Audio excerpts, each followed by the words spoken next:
Slide 1 Introduction If else statement in Python. Hello everyone. In this video, we are going to learn about the if else statement in Python. In previous lesson, we learned that it if executes only when a condition is true. But what happens when the condition is false? That's where else comes in. The else statement helps Python choose different choose between two different actions based on whether a condition is true or false. Basic syntax: if condition is true, Python runs if if block. If condition is false, Python runs the else block. Think of it like this. If it rains, take an umbrella, else go outside normally.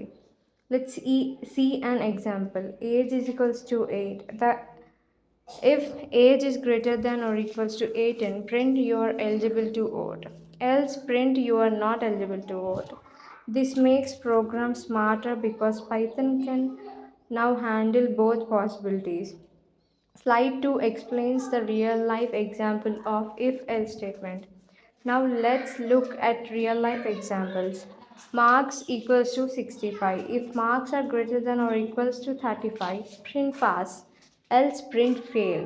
In previous if statement, we just printed only pass statement. We didn't print the fail statement.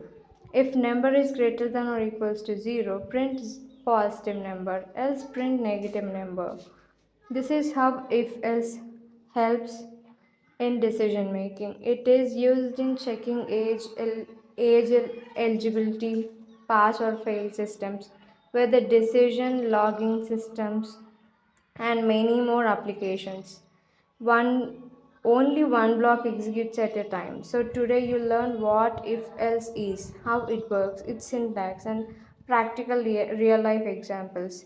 This is one of the most important concepts in Python because it teaches your programs how to make decisions. In this lesson, you can move to in the next lesson, you can move to if and else for multiple conditions. In, until then, keep coding and keep practicing happy coding.